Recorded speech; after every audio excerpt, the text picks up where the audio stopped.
downshifting as much as you can use the engine to help slow you down. It makes a big difference there. You got to have your brake bias adjusted perfectly. But yeah, I mean, that's awesome. And I think he probably had one of the most realistic pit road entries I've seen, because when you get in the draft, you run a second and a half quicker. It's 4 or 5 miles per hour, which makes a huge difference in where your braking point's going to be coming to pit road. Yeah, when you get in the major draft, it can be 10 miles an hour plus that you're having to deal with. Difference in speed there. As you see Dean Thompson get off the racetrack right behind Corey Day there. Jeremy Clements, who's having the engine issues earlier, is actually out on track now, so that's good to see, getting some laps. Hocevar's finally caught to the back of these couple cars. Finally. Took him a second. He might get in there and say, you know, I'm not quite feeling the draft is working as well as I hoped. I think Corey Day backed off right there to let those guys kind of suck up to him, which makes it look like they closed up quicker than they actually did. And I think Corey wants this experience. You know, he just doesn't have as much of the Super Speedway experience. This is great. Even in a limited amount of cars, you can feel the air difference. And it's actually sometimes, I feel like, one of the best things for an inexperienced driver in the speedways to do is to get out there with just a couple cars and just start to feel the timing, feel a push of the air, that bubble we talked about, get to your rear bumper. It's not in any way going to feel like it does tomorrow night when you're in a pack, but it's helpful to kind of almost quell your mind a little bit that, hey, I'm starting to understand what is going to happen in this race car. Plus, he's getting to hear the spotter describe things. Look in your mirror as the spotter describes it, because tomorrow it's all going to happen way faster. One more full one here at the line. We'll do one more full one. You'll stay wide. Corey Day, student of the game, always learning. Another young driver, experience in the draft at the truck level, really good last year. Gio Ruggiero, watch him slide out of line here.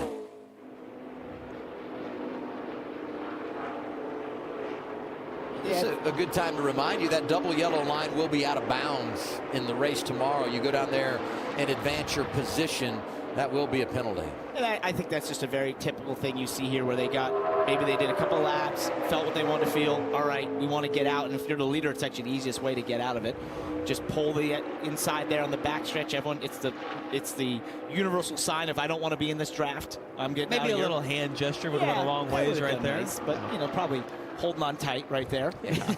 But no, I think it's everyone has a different agenda in these practices, and when you get these little draft packs like this, people join in for a minute, they leave, and it's just, you're all trying to work on something different for your specific situation. I just see they've got Jeremy Clements' car running, and obviously it looks like everything's good now. I'd be interested to see exactly what happened there, and if they found it or if it just mysteriously fixed itself. So Corey Day pulls out of line, and he'll bring it back. He's turned 12 laps. That's third most in this practice session, and not surprising, because we were just talking about the fact that he needs to experience and feel it all because of his limitations in the draft. When you talk about his background, the one thing that has surprised me about this practice session, you saw Carson Hocevar out there. He's had a lot of track time this week, but 13 laps, so he's putting plenty of work in this 50-minute session. And here are teammates. We talked about Jeb Burton. There's Hocevar. I think he's good now, right? He'll pull in, be done with it. Or he's just trying to get, you know, hey, I want to get my money's worth out here, boys. I want to make some laps. You get a look at Hocevar coming to pit road. That's honestly right when you get the steering wheel straight off turn 4. It's kind of a universal.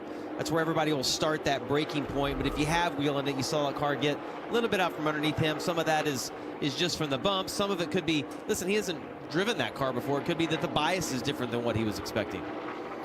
Here they are, teammates. Jordan Anderson Racing. We talked about Jeb Burton earlier. The boss man driving the 32. Jordan behind the wheel there. Blaine Perkins back for his second year with this team in the 31. Blaine had a career season last year, young driver from Bakersfield, California. I look at Jordan. He's done an unbelievable job of building this organization from a group that, you know, had a hard time getting into races because of the COVID year in 2021 when we didn't qualify and all of that, to where they are now, a 3-car team. Jordan driving this weekend. He's great in the draft. Ross Chastain going to be in that car the next couple of weeks. We talked earlier about Raja Karuth coming over, the affiliation with RCR. Across the board, I just love everything that he's been able to do to grow this group. I think it's super impressive what he's been doing, and I was down the garage talking to him, and Sam Hunt walked up, and I said, I think of you two as the future owners here. You're both in their 30s, growing these organizations. Jordan's now 3 cars. Sam has gone to 2 full-time cars, probably run a 3rd part-time car. So both these young guys committed to this series and are growing these organizations into really what could become the powerhouses of the future. 2 young owners that were underdogs, and now you just expect they're going to perform on a weekly basis. Just over 10 minutes to go. It's practice Saturday.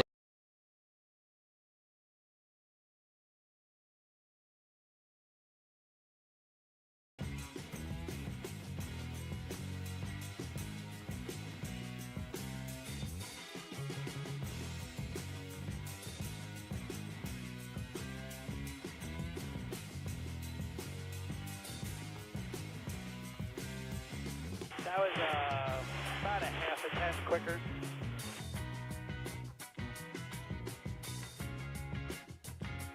$10 minutes if he wants another one.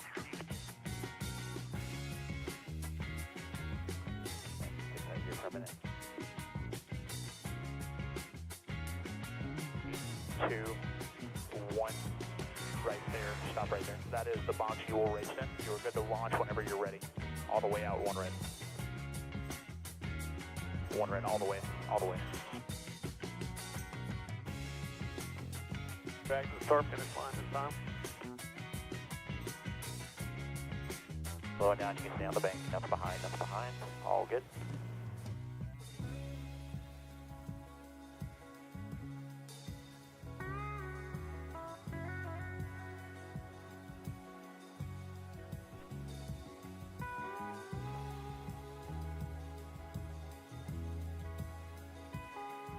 Pull the pads off.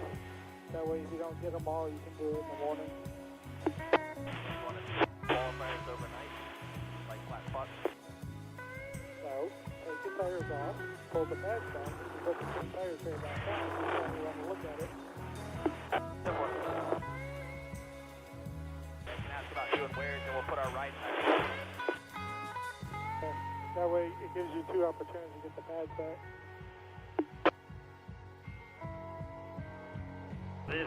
Everything feels fine. I'm good. Yeah, all right. Coming to you here, boys. Where were you standing, right at the Sunoco sign down here, or right at the grandstand? At the grandstands is where I typically call it, so I call it there at my angle. I was been pretty late there with the grandstands, I feel like, but we'll see. Like you said, I was 2 or 3 car lengths before that. But I thought you were saying you could go deeper, so I'll back it up to where I was. Yeah, for sure. You learned everything you wanted about the race car. That was a little PR lap there, Kim. Yeah, I just wanted to see what my car would do in the draft. We learned some things. We're on the splitter a little bit too much, so the speed picks up, as you can see, so much in the draft. So I like to run a lap or 2 in the draft every time before the race, but my car's handling good. Yeah, the car's fast. Got Golden Corral back on the car, and just excited to get the season kicked off right. And we had a lot of momentum last year, building year, but want to come out here at Daytona and get the season started off right. And today we did that. Jeb, always good when it comes to super speedways. Dylan, a 2-time Talladega winner. And Kim, on the left of the screen, we're getting a look at Daniel Dye, who is in the 2nd AM racing car here this weekend. These are his first laps on the racetrack. I leaned in the cockpit and spoke with Daniel while he was sitting in the garage, and he said that for whatever reason, basically the nose of this race car was just buried in the racetrack. They didn't have anything that was broken, no shock issue or anything, but crew chief Blake Bainbridge basically just said, get every Packer in Daytona Beach, put it on the front shocks, and send this thing back out so we can get some laps. So looking at it, the nose does look like it's up a little bit more on this run, but these are his first laps at speed for the 52. And it's going to be a busy 24 hours. I mean, he's got trucks tonight, ARCA tomorrow, followed by the O'Reilly Auto Parts Series race. Yeah, to translate what Dylan said there, the crew chief said, we've missed it. Let's see if we can fix it real quick. Blake Bainbridge is he's my crew chief. Yeah. I haven't heard that name in a while. Yeah, I haven't either. That's a throwback right there. 7 minutes to go in practice. Talked earlier about Ryan Ellis, saw him on track, 0-2 for Young's Motorsports, making the move over there for 2026, will be full-time. Got the blue steering wheel again, just loved that last year. Love that attention to detail. Yeah, and I like looking at his hands right there. You see kind of relaxing his fingers. That's so important when you're going around here. You kind of death grip the wheel when you get to the corner, hanging on, but I like seeing him move his fingers, just kind of relax your hands. You can get some arm pump. I think motorcycles obviously have it significantly worse, but you find yourself out there for an hour at a time, and you got to relax every once in a while. Especially your first time in a pack. You know, you get that first run. If you haven't gotten to practice run. I'm going 300 miles an hour. Yeah, it feels 300 and you're just holding that thing so tight. You're like, relax, deep breath. breathe. Yeah, what am I right. doing here? That's right, I'm driving a race car. Yeah. I got this. Patrick Sarpoli right there behind him, the big machine car. It's nice. This is just one of those things like we said earlier in terms of you're just getting a little bit more speed than a single car run. Just feel some things, as Jeb alluded to, which is when you go this a little bit faster, the travel's a little different. You can find out if you are in the right position there, maybe make a change. So I just find it smart when the teams do this. I had said that Retzloff was going to go to the garage. He actually passed through pit road, went out, made a couple of more laps, and we just got a report that they're having some brake issues. Wow. New ride for him. Great to have him today. When you say that. All the way down. He and Anthony Alfredo going to be teamed up driving for Viking this season. So everybody, will remind you, practice started a little bit late. We're going to say goodbye to our affiliates. If you want to continue to watch practice, go over to the CW app, and you can do it right now.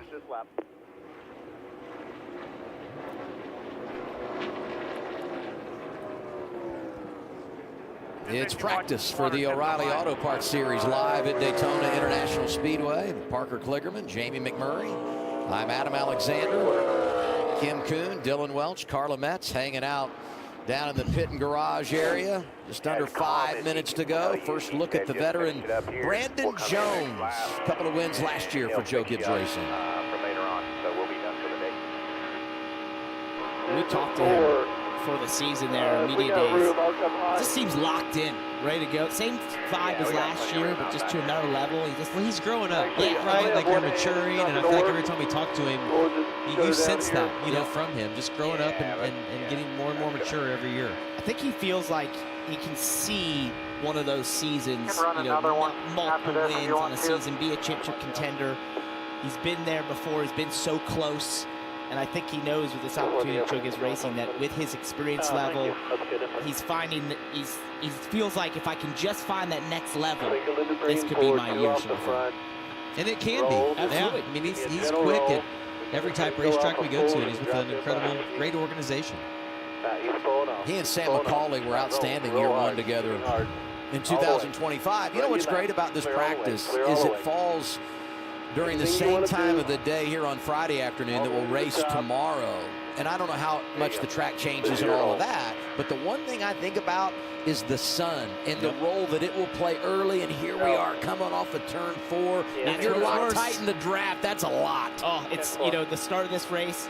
Tomorrow we'll go into the darkness, so all these drivers will have a visor strip there that will be tinted for that exact reason. What happens in turn 4, and you know this, Jamie, when you go through there sometimes, it's blinding. You're blind. You can't see anything at all for split seconds at 200 miles an hour. It's one of the toughest parts of the start of these races. And but maybe not as tough as the Chili Bowl. I know a guy that was a good transition. Hey, Dylan. I was, that is impressive. That was well done. I worked on it for a while. Well, I appreciate that. Hey, we're getting a look at Brandon Jones here, who's just out here kind of running some laps by himself. And I spoke with Sam McCauley, who Adam mentioned just a little bit ago, about what their plan was. And they felt like as a group at Joe Gibbs Racing, the super speedways were where they needed the most work. This is the only super speedway practice session we get all year. We don't get it next week at Atlanta. We don't get it at Talladega in the spring. We don't get it when we come back to these tracks for a second time. So even though you may not learn a ton of things when you're out there by yourself, this is the only chance you got all year to try some things. So that was the plan from the start of this session for the 20 car, try and diagnose some handling things that they wanted to try, and then of course go through the motions like you just saw here of him getting down and off pit road. So plenty to learn out here, even if you're just running around here by yourself. And if you were to put every type of track on the board, the average finish for Brandon Jones is way worse in the draft than it is everywhere else, short tracks and intermediates and all that. Saw the 99, Parker Retzloff, referenced Anthony Alfredo, the team car. Here he is pulling down in the 96. Going to be partnered with crew chief Josh Graham, who was with a couple of years ago at Our Motorsports, and boy, were they good that year. I'm going to tell you, this combo, those two, if they pull off half of what they did that year in 2024, this is one to watch for. With an RCR Alliance at Viking Motorsports expanding to 2 cars, this is probably one of the best opportunities full-time in this series that Anthony Alfredo has had. Same with Josh Graham on the box, and Josh is such an intelligent person, a hard worker. He wants to be so successful, but man, this was heart-wrenching, Jamie. Oh, I mean, the emotion. I got really good on the line. I think my line was perfect. Good job. Thanks, Pep. Allowed to go over, you know, it was heartbreaking for him to not be in, and then a few hours later they do post-race inspection, and a cooling hose inside had come off. I don't think anyone thought it was intentional or an advantage, but it's a rule. And unfortunately, they were disqualified, and the wave of emotions for Anthony Alfredo over that course of 90 minutes had to just be go. The one thing he did tell us, though, because he's running full-time for the championship here, is that regardless of how this week plays out, once I get to Friday and I'm practicing the O'Reilly Auto Parts car, I'll know my fate from the 500. There'll be no more stress or anxiety of will I or won't I be racing on Sunday and having to manage all of that. Obviously, he wanted to be in and thought he was. But last night, he was able to deal with all that, put it behind him, and now he can move forward and focus on this car where he would love to compete and make the chase in 2026. Mason Maggio driving the number 91 for DGM. Limited schedule for him here in the campaign ahead. And as good looking car, it's bright. Yeah, it's going to be perfect for here for a spotter. I mean, that thing's going to be so noticeable. A lot of unique paint schemes. I don't know if that's good or bad for us tomorrow, finding out who is where. Red and black flags being displayed. Practice is done. What was the sponsor on that? Success Unlocked. Wow, I'd love to wonder what that is. I don't know, but Google it. Yeah, I'm sold. I want to unlock success. You see, Jeb was there talking to Carson Hocevar. Remember, he had that big suite down in front of him. Yep. I was going to say at the time, how does the body language of that situation change from Friday to Saturday if it were to happen in the race? I'm guessing if there an apology needs to be delivered, you feel a whole lot different on the receiving end when it happens in practice versus race day. But it was good to see the two of them talking, and hey, a couple of Chevrolets that could very well be working in the draft here tomorrow. And I can promise you, in the race, that would have been far tighter. There would have been a huge hit in the back of the 27 bumper, and possibly the 27's going to the infield at that point. Jeb Burton leads the way in practice. Dean Thompson, a couple of top 10s at Daytona last year. Day, Ruggiero, Smith, the top 5. I'll tell you this, the guy that feels the best tonight, though, is Jeb Burton. Like, he mentioned PR lap, but mentally, it makes you feel so good heading into the night, go have dinner with your guys, and get ready for tomorrow. And watch out if he qualifies between 12th and 18th. That's usually the sweet spot. Yeah, and I'm telling you, that way that car was sucking up, keep an eye on Jeb Burton. Jeb might feel good. Jordan Anderson does as well. All 3 of his cars inside the top 7 in practice.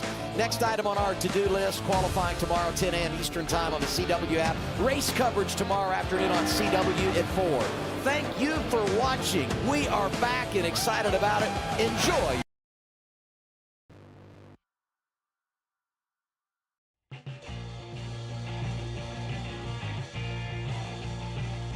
Yeah, thanks. Yeah, good.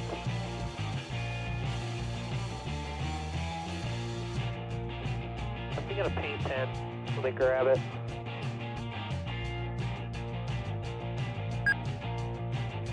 Which one? 24. 10-4.